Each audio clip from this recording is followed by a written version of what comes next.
Welcome back to Herstance. It's March, and we're celebrating Women's History Month as I'm recording this episode. It's really timely as our government is being stripped of all diversity, equity, and inclusion programs by individuals who don't understand what it really means, or they seem to fear being invisible or less than by others who are just as smart, beautiful, and empowered as they are. I wonder what that feels like. Well, I want to first share a few thoughts on why DEI really is important to the evolution of our species, and then to demonstrate how the world has been influenced and has benefited in every area of society and culture by the brilliance of women.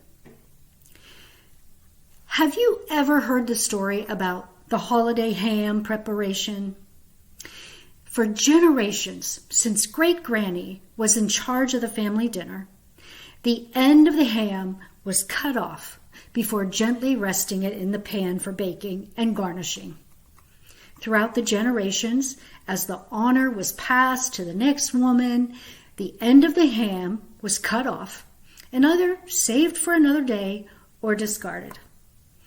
Until one day, just before Great Granny was near her end, someone thought to ask her why she always cut the end of the ham off before baking. In her soft, crackly voice, she finally gave her wise answer. Her pan was too small. That's what happens when there's no diversity of thought, when no new ideas are allowed in. Perhaps a daughter-in-law over the years thought to question it. Can you imagine? Perhaps those were the years where tears were shed. Who might Great Granny represent? We always do it the way Great Granny said so. And given that we don't question, groupthink sets in. No bigger pan, no smaller ham, not even switching up to a chicken.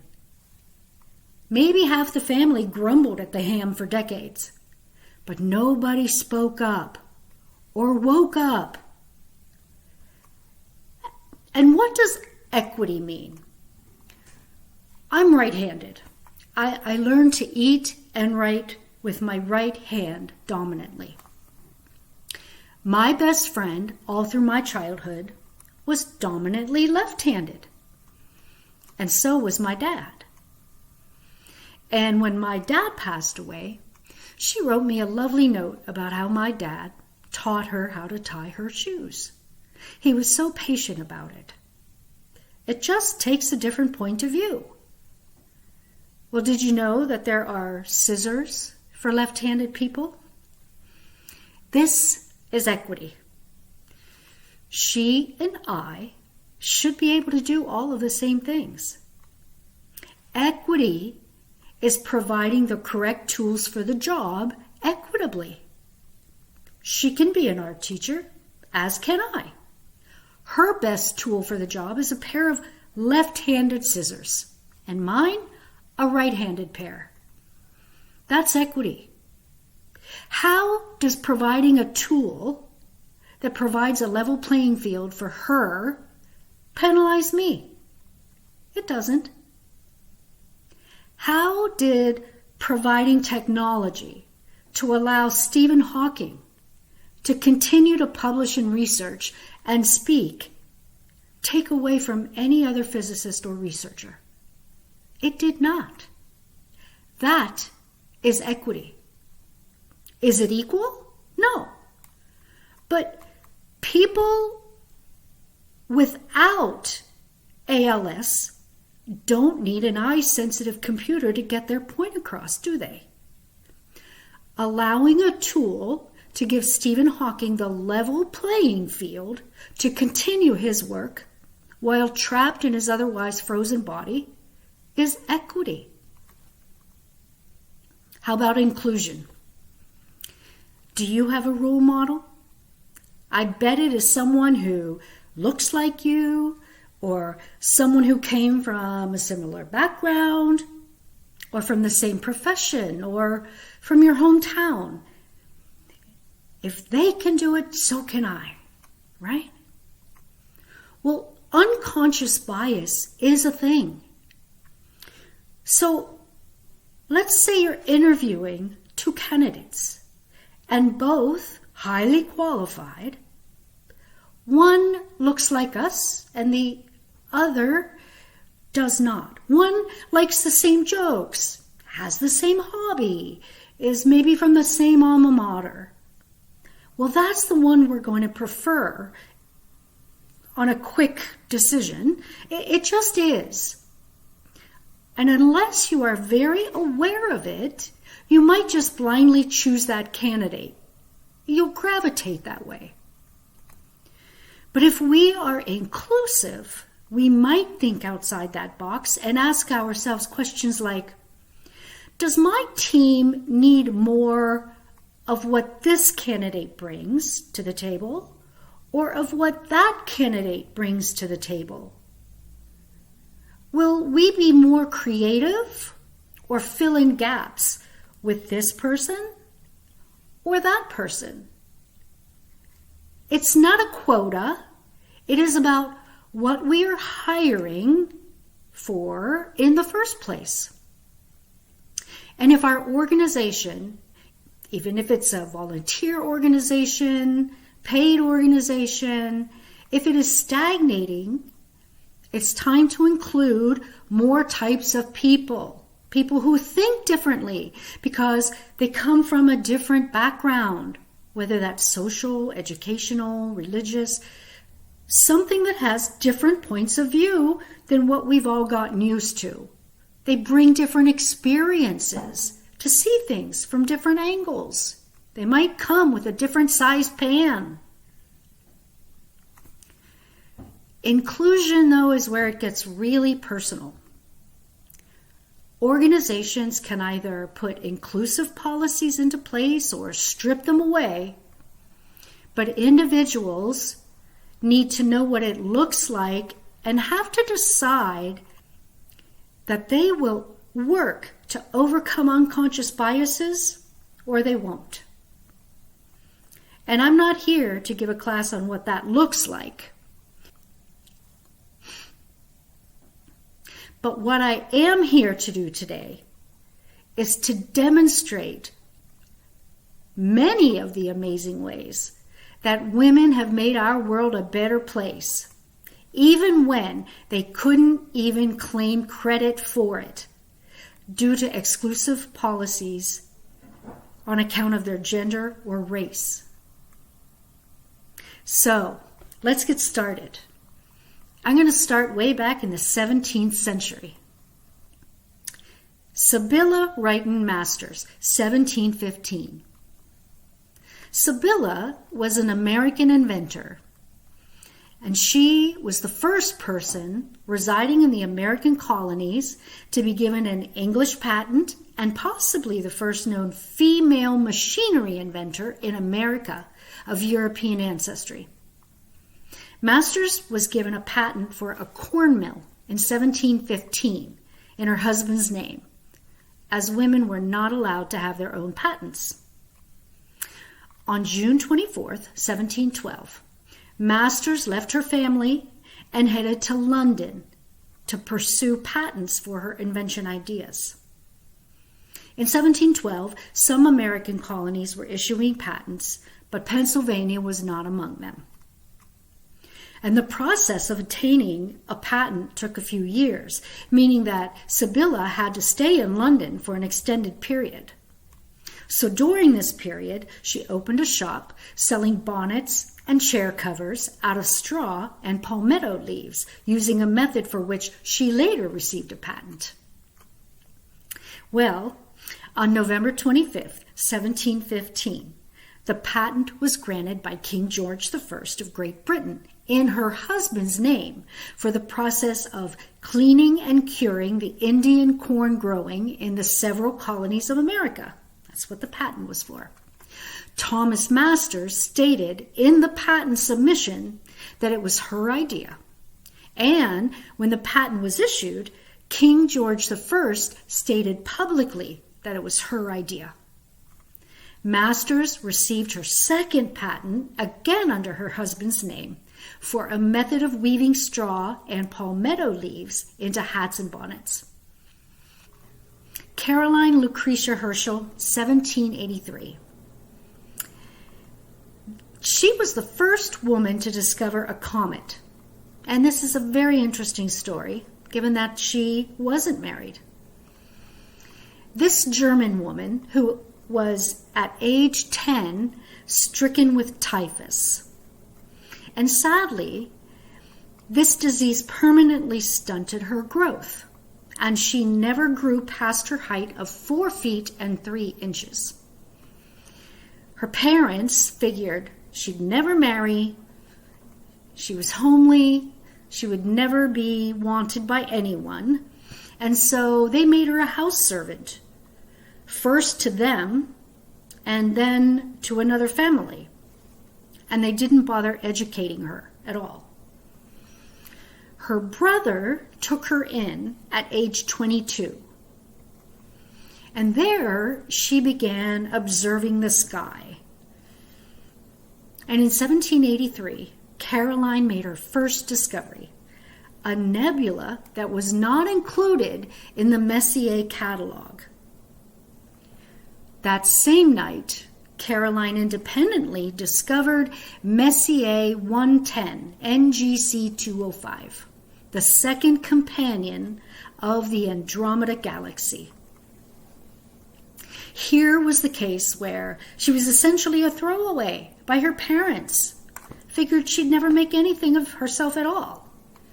And yet, she went on to make a number of great contributions to astronomy. Now we're nearing the end of the 18th century, and I want to take a little aside here. In terms of patents being issued within the colonies, the first was issued in 1790. However, it took nearly 19 years for a patent to be issued to a woman in her own name.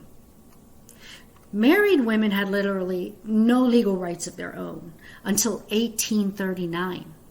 And that's when the Married Women's Property Acts came into existence in U.S. law. These are a series of statutes that gradually expanded the rights of married women to act as independent agents in legal contexts. Widows had some more rights than married women. Single women might have had a few more if they were left inheritances, but up until the time they were married, all of their rights were given to their fathers, right? But up until these acts, married women had no agency unto themselves. This brings me to our next inventor, Mary Dixon Keyes, 1809. The first patent in the American colonies was issued to a Connecticut woman named Mary Dixon Keyes. Her idea came to her during a time of a fashion emergency in the United States. See, there was a trade embargo of 1807 during the Napoleonic War, which caused a lack of imported goods. The fashion industry had to begin making their own materials and goods. Her innovation was to weave silk or thread into the straw, creating a pleasing appearance that became a fashion fad. She took advantage of a relatively new law, the 1790 Patent Act, which allowed, quote, any person or persons, unquote, to petition for protection of their original methods and designs. And she was granted the first patent ever awarded to a woman on May 15, 1809. Keyes' method took off and fueled the growing straw hat industry. When President James Madison became president that year, he signed Keyes' patent, and First Lady Dolly Madison apparently was so taken by Keyes' invention that she wrote to her and congratulated her for helping women in industry.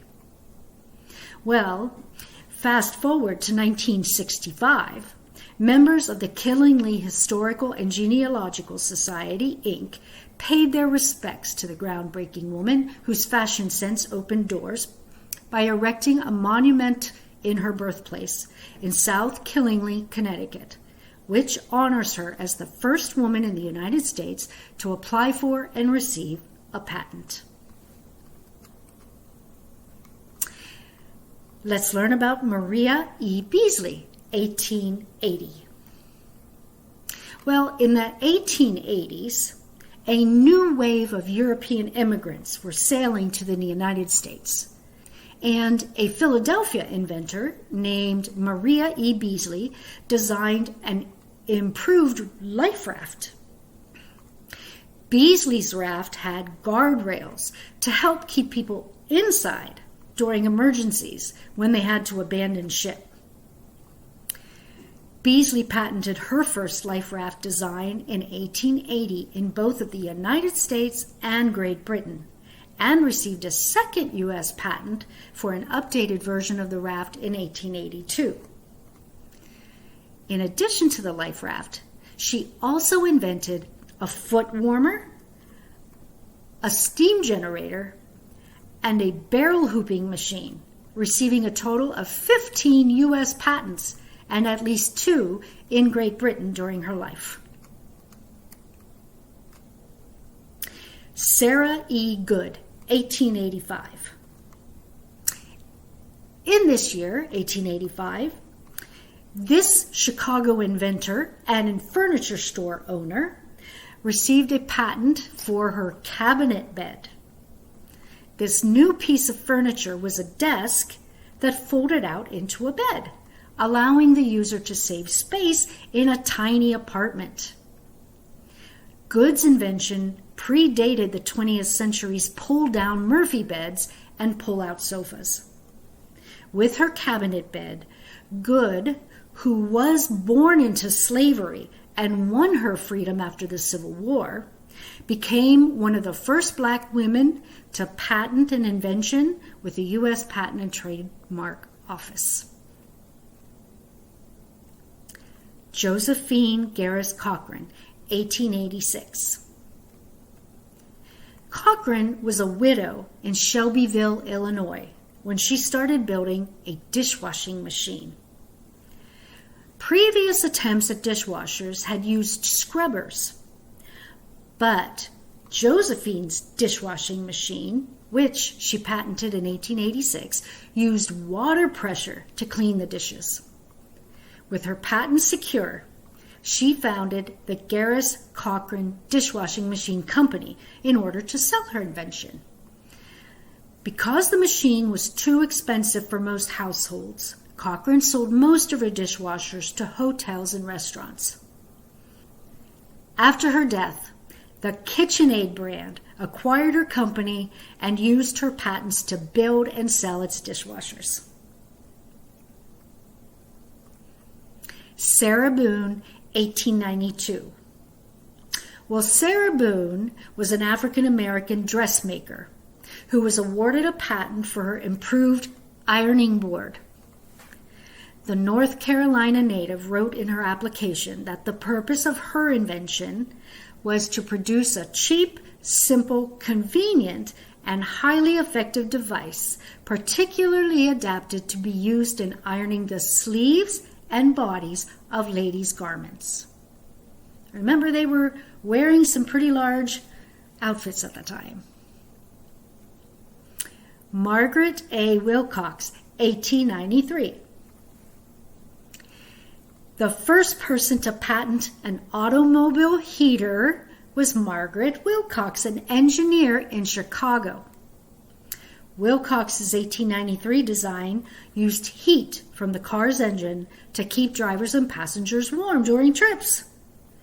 Later engineers improved upon the idea by making the heat easier to regulate. Well, let's talk about Madam C.J. Walker, 1905. Madam C.J. Walker was a philanthropist and entrepreneur. and was born to formerly enslaved sharecroppers and was orphaned at just 7 years old. After suffering hair loss from a scalp condition, Walker invented an innovative line of black hair care products. This led her to the distinction as one of America's first self-made millionaires. Her highly successful cosmetics brand is still around today. Harriet Williams Russell Strong, 1884 to 1894. Harriet was an American social activist, inventor, conservationist, and leading figure of the early women's movement. She is best known for her design and invention of a water irrigation system. Some of Harriet William Russell Strong's patented inventions include a device for raising and lowering windows, which was patented in October 1884, dam and reservoir construction, patented in December 1887, a window sash holder in November of 1886, the hook and eye on November 1884, a method of and means for impounding debris and storing water in November of 1894. And Harriet was awarded 2 medals for her inventions by the World's Columbian Exposition in Chicago in 1918. Alice H. Parker, 1919. Well, Alice designed the central heating furnace and patented it in 1919. This made use of natural gas for the first time to keep homes warm and toasty. This limited efficiency of fireplaces, along with all the smoke and ash that they produced during the cold winters at her Morristown, New Jersey house, was the inspiration for invention. Many modern homes still employ a similar forced air heating system from which her idea was a precursor. Bessie Virginia Blount, 1948.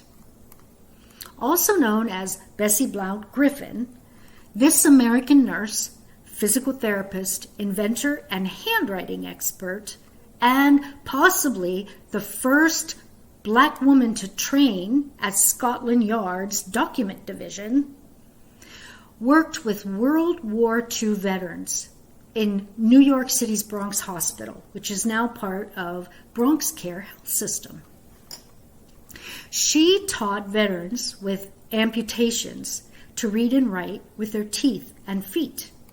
Well, it was during this work that Blount invented a device that her patients could use to feed themselves.